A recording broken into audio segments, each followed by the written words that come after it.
গত ২৪ March বিকেএসপিতে toss করতে নামেন মোহামেডান অধিনায়ক তামিম ইকবাল। হঠাৎ করেই বুকে ব্যথা অনুভূত হয়, ছুটে যান হাসপাতালে। ফিরে এসে মাঠে নেমেই আবার অনুভব করেন ব্যথা। মাঠেই লুটিয়ে পড়েন তিনি। ২ বার হার্ট অ্যাটাকে মৃত্যুকে কাছ থেকে অনুভব করেন তামিম। ২৫ মার্চ রাতে গাজীপুরের কেপিজে হাসপাতাল থেকে অ্যাম্বুলেন্সে করে ঢাকার এভারকেয়ার হাসপাতালে নেওয়া হয় দেশের এই ওপেনারকে। তামিমের ফেরাকে দৈব ঘটনা হিসেবে অভিহিত করলেন চিকিৎসকরা। কৃতজ্ঞতা জানালেন কেপিজে হাসপাতালের চিকিৎসকদের প্রতি।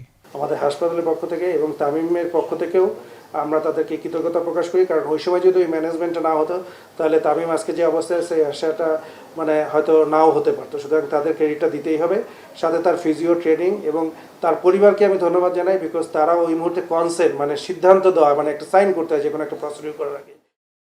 সকাল ১১টায় এভারকেয়ার মেডিকেল বোর্ডের রিপোর্ট অনুযায়ী সিসিইউ থেকে কেবিনে শিফট হন তামিম। তবে হার্ট অ্যাটাকের বিষয়টি মানসিকভাবে মেনে নিতে পারছেন না তিনি। তাই একজন মনোরোগ বিশেষজ্ঞ নিয়োগ দিয়েছে হাসপাতাল কর্তৃপক্ষ।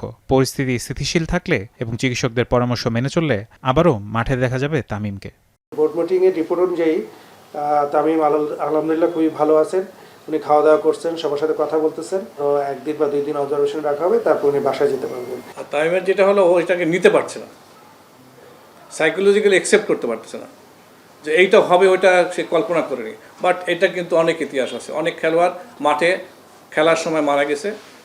তামিমের হার্টে একটি ৮০% ব্লক থাকায় পরিস্থিতি খারাপের দিকে যায়। রিহ্যাবিলিটেশন ও খাদ্যাভ্যাস পরিবর্তন করলে ও মানসিক স্বাস্থ্যের উন্নতি ঘটলে ৩-৪ মাসেই সুস্থ হবেন তামিম।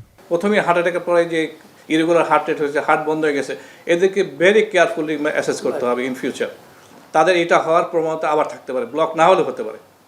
সো ওকে অ্যাসেস করতে হবে, ওকে রেগুলার ফলোআপে থাকতে হবে, লাইফস্টাইল চেঞ্জ করতে হবে।